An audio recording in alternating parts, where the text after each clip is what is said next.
एक बात बताइए हमको, ना मर्द लोग बताएंगे मर्द को कितने बच्चे पैदा करने हैं।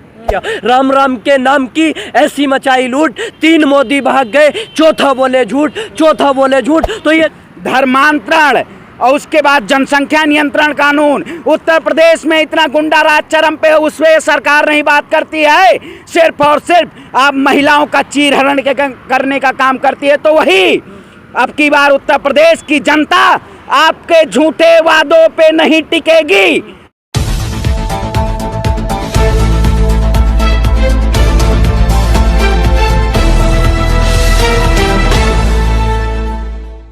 इस वक्त मैं मौजूद हूँ हापुड़ में। जैसा कि आपको तमाम यूपी की कवरेज दिखा रहा हूँ, उत्तर प्रदेश में आने वाले 2022 के चुनाव लगातार आपको मैंने गौतम बुद्ध नगर से खबरें दिखाई, उसके बाद गाज़ियाबाद से दिखाई, अब हापुड़ पहुँच चुका हूँ और पूरे विधानसभाओं को कवर करने का हमारा इरादा है। जैसे मैंने आपको बताया था 403 विधानसभाओं में पहुंचेंगे। अगर आप भी चाहते हैं हम आपकी विधानसभा में पहुंचे तो कमेंट बॉक्स में जाकर अपना मोबाइल नंबर, अपनी विधानसभा का नाम ज़रूर डालें, हम आपकी विधानसभाओं में भी ज़रूर पहुंचेंगे। इस बार देखना है कि किसके सर पर होगा सीएम का ताज, कौन करेगा उत्तर प्रदेश पर राज। इस वक्त मेरे साथ बात करने के लिए शौकत अली मौजूद हैं, जो अक्सर मुद्दों को उठाते रहते हैं, किसान आंदोलन में भी रहे। उनसे हम बात करेंगे कि आखिर इस बार जनता का मूड क्या है। यह नियंत्रण जो कानून लाया गया है, पूरे तरीके से आगामी विधानसभा चुनाव को देखते हुए ये कानून लाया गया है। एक बात बताइए हमको, ना मर्द लोग बताएंगे मर्द को कितने बच्चे पैदा करने हैं।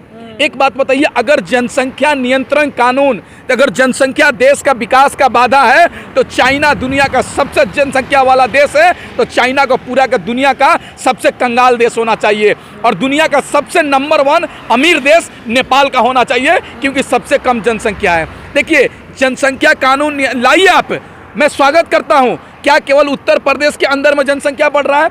जनसंख्या कानून लाना चाहिए तो नेशनल लेवल पर आना चाहिए। और प्रदेश की जनता इन सब चीज़ों में बहकने वाली नहीं है, भटकने वाली नहीं है, मुद्दे पे राजनीति करेगी, मुद्दे पे वोट देगी और योगी जी को हराने का काम करेगी। अच्छा, सिर्फ बातें होंगी या फिर लागू भी होगा, पारित हो भी पाएगा?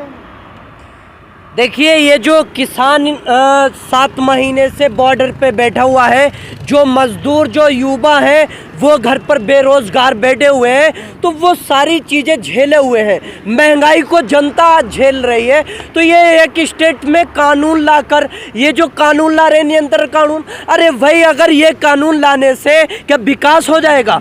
जब तक कि आप विकास नहीं करोगे, जब तक आप रोजगार नहीं दोगे, जब तक आप जो है महिला का सम्मान नहीं करोगे, तो क्या इससे काम हो जाएगा कानून से? कानून जो है केवल मुद्दा भटकाने के लिए लाया जा रहा है। ये जो है उत्तर प्रदेश के चुनाव को जो है मतलब उसी मुद्दे पे जो डाइवर्ट करने के लिए लाया जा रहा है कि मुसलमान जो इसका विरोध करेगा, लेकिन ऐसा नहीं है। मुसलमान की अगर आबादी है 25%, तो हिंदू भाइयों की आबादी जो है 75% बचती है। इसमें ये चीज़ भटकाने की कोशिश ना करें मुद्दे को। लेकिन ये जो लोग हैं केवल हिंदू मुस्लिम की राजनीति करते हैं। अब इनके पास मुद्दा तो है नहीं उत्तर प्रदेश 2022 का चुनाव लड़ने के लिए। तो ये जो है क्या यार, किस तरह से भटकाया जाए? तो कुछ नहीं मिला तो कानून लिया है। इनको जो है आपने देखा, ये जो गंगा के अंदर लाशें तैरी थी, उस मुद्दे को लोग उठाएंगे तो क्या मुद्दे से भटकाया जाए?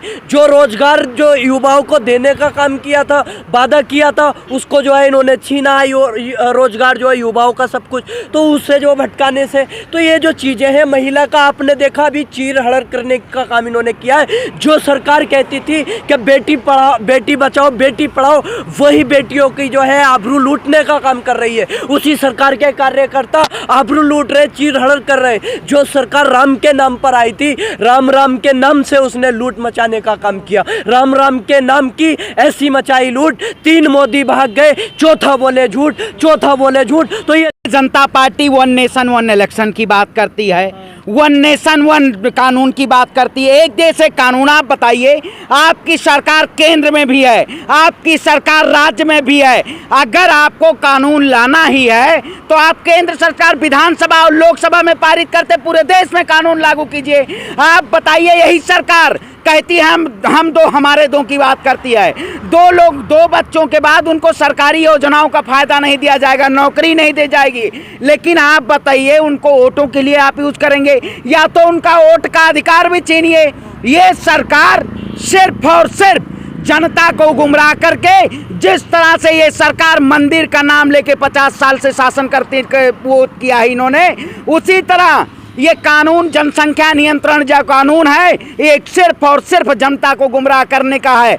आप बताइए, अगर देश में चाइना विश्व में है, चाइना सबसे ज़्यादा जनसंख्या वाला देश है, उसके पास मॉनिटरिंग पॉलिसी है, उसके पास मैनेजमेंट है, how to handle the people, but ये गवर्नमेंट जो है ये सिर्फ और सिर्फ जुमले की गवर्नमेंट है। जो सरकार जुमला करती है, बताइए मोदी जी मौन रहते हैं, देश में इस समय बेरोजगारी की बात नहीं होती है, शिक्षा पे बात नहीं होती है, स्वास्थ्य पे बात नहीं होती है, लेकिन धर्मांतरण और उसके बाद जनसंख्या नियंत्रण कानून, उत्तर प्रदेश में इतना गुंडा राज चरम पे, उसमें सरकार नहीं बात करती है, सिर्फ और सिर्फ आप महिलाओं का चीरहरण करने का काम करती है। तो वही अब की बार उत्तर प्रदेश की जनता आपके झूठे वादों पे नहीं टिकेगी, आपको सत्ता से भगाने का काम करेगी, क्योंकि तख्त भी बदल देंगे, ताज भी बदल देंगे, सत्ता में बैठे हुए अहंकारियों का उत्तर प्रदेश में इतिहास बदल देंगे और भारतीय जनता पार्टी को उत्तर प्रदेश से भगाने का काम किया जाएगा, क्योंकि आपने सिर्फ और सिर्फ जुल्म किया है। नया है, कुछ अच्छा सपोर्ट कीजिए ना, क्या दिक्कत है? अब आप बताइए, नई नवेली दुल्हन छनछना के 2014 में आई थी तो चूड़ी खनकती थी, पायल खनकती थी। आप बताइए, उन्हीं मंत्रालय गठन जब होता है, जब उत्तर प्रदेश का चुनाव आता है, आप बताइए उसी में महिला मंत्री होती हैं। आप स्मृति ईरानी की बात करिए, आप हेमा मालिनी की बात करिए, कंगना रनावत की बात करिए। जब उत्तर प्रदेश में महिलाओं का चीरहरण होता है, उत्तर प्रदेश को महिलाओं को जब हटाया जाता है, महिलाओं के ऊपर जुल्म किया जाता है, तब ये लोग आखिर क्यों चुप रहती हैं? लेकिन जब देश में किसान और छात्र जब रोडों पे खड़ा होता है, तो पाकिस्तानी, खालिस्तानी, देशद्रोही, इन विभिन्न नामों से उनको पुकारने का काम किया जाता है। आखिर ये महिलाएं मौन क्यों हैं? अब इनको सत्ता की स्वार्थी हैं, इसलिए भारतीय जनता पार्टी और भ्रष्ट जनता पार्टी को सत्ता से भगाने का है। आपको सत्ता से भगाएंगे और प्रधानमंत्री मोदी जी जो 15 तारीख को वाराणसी दौरा कर रहे हैं, उनको ऐसे जनता स्वीकार नहीं करेगी, उनको भगाने का काम करेगी, क्योंकि आपने उत्तर प्रदेश के लिए कुछ नहीं किया, सिर्फ और सिर्फ जुमला दिया उत्तर प्रदेश की जनता को। अच्छा, विपक्ष ने निशाना साधना शुरू कर दिया है कि ये नंगा नाच ज़्यादा दिन का नहीं है, खौफ बना के रखना जो भी ये करवा रहा है। क्या बिल्कुल, उत्तर प्रदेश के अंदर जिस तरीके से आदित्यनाथ योगी जी नंगा नाच मचाए हुए हैं, ढोंग मचाए हुए हैं, ये जाना ज़्यादा दिनों तक नहीं चलने वाला है। बस अगले साल 2022 में चुनाव आएगा, उत्तर प्रदेश की जनता मन बना चुकी है, सत्ता परिवर्तन करेगी, योगी जी को चुनाव हराकर गोरखपुर में मठ में उनको भेजने का काम करेगी। आपने देखा होगा, भारतीय जनता पार्टी के लोग कहते हैं बेटी बचाओ बेटी पढ़ाओ, लेकिन उत्तर प्रदेश लखीमपुरी में बेटी के साथ जिस तरीके से दुपट्टा खींचने का काम किया, ओढ़नी खींचने का काम किया, कपड़ा फाड़ने का काम किया, ये कहीं ना कहीं दर्शाता है कि भारतीय जनता पार्टी की यही संस्कार है, यही आदर है। एक महिला के साथ इस तरह से व्यवहार करना कहाँ तक जायज़ है भाई? लेकिन फिर भी मोदी जी, योगी जी उनके बारे में कुछ नहीं बोलेंगे। योगी जी कहते हैं सब ठीक है, वहीं 22 जिलों में इस तरह की हिंसा दिखाई देती है। तो 22 जिलों कम होते हैं क्या? आपको तो सबसे पहले योगी जी को इस्तीफा दे देना चाहिए। 22 जिलों में कैसे दंगा हो गया, हिंसा कैसे हो गया, मारपीट कैसे हो गया, ये सिर्फ सोचना चाहिए।